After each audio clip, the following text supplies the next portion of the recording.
So this will be covering the Vince first Soybeen case. I bet you a small majority of you have heard it, but even if you have, this goes very into detail. So if that's what you like, keep watching. So you might have known Vince as being introduced a while back ago, like a couple months. Like he's just fairly new, but not that new. But it's actually a bit different. Vince was with Soybeen ever since dusk. Vince helped Soybeen code, learn how to code, and all around make the game. And that's what he did. So around, I would say, May or April, Soybeen introduced a new member of the dev team, Vince. This was the first time Vince had made an appearance since Soybeen started Booga. It seemed Soybeen needed help, players were down, hackers were up. The game was crazy.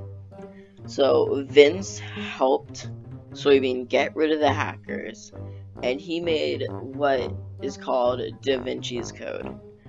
This is the anti-hack everyone gets annoyed at. You try to fall down, and it catches you.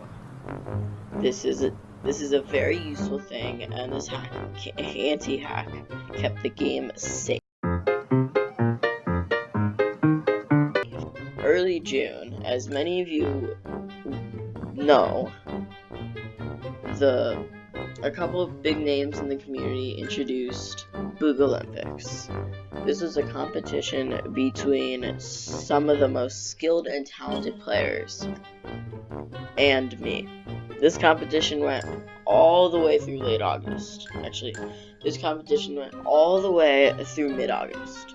So during mid-August, they finally were done, and they needed a closing ceremony. The ceremony was planned to be held in a game Vince made called, well, they're coming together now, Booga Olympics. The problem was non-participants could join. So they had to make the ceremony private again. So they did it in a regular private server in Booga Booga.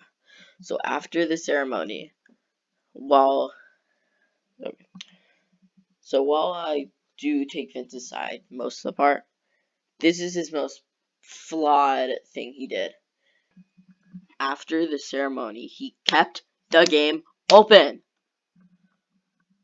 This was very flawed, and drop in income came from it for Soybeen, and players got exposed to things they should not be exposed to.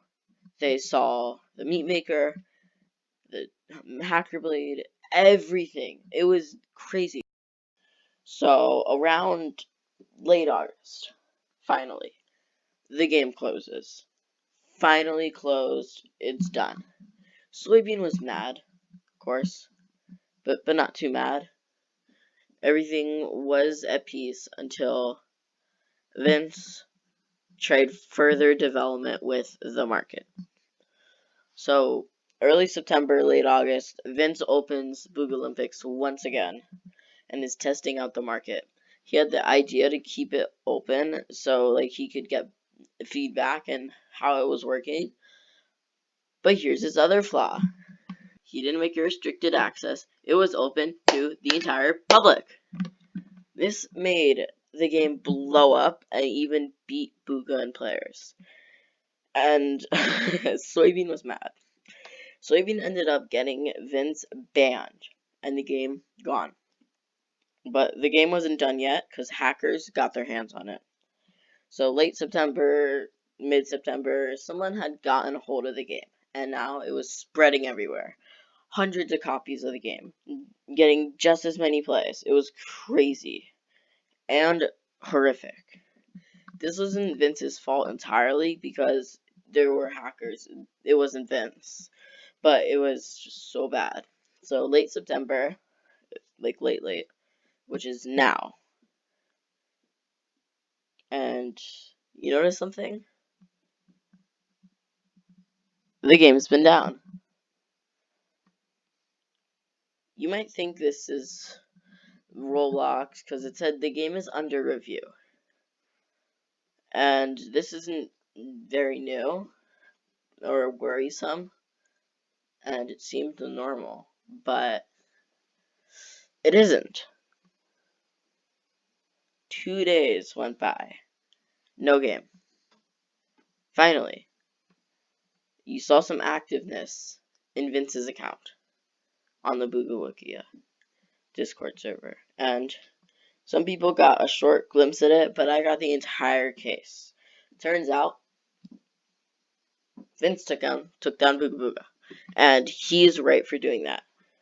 Vince, still being banned, felt he needed to take legal action because he was being punished when he had done minor things. He finally found a target for revenge: Da Vinci's Code. Turns out Soybeen was still using Vince's hacking system without his permission, and that is why the game is down.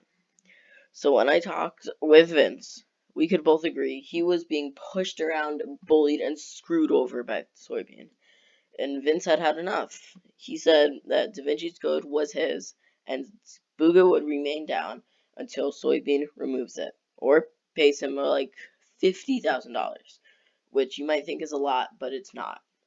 And also, Soybeen only makes $30,000 a month.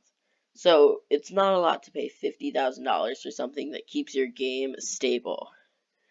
But the outcome is still unknown right now. Give me fever.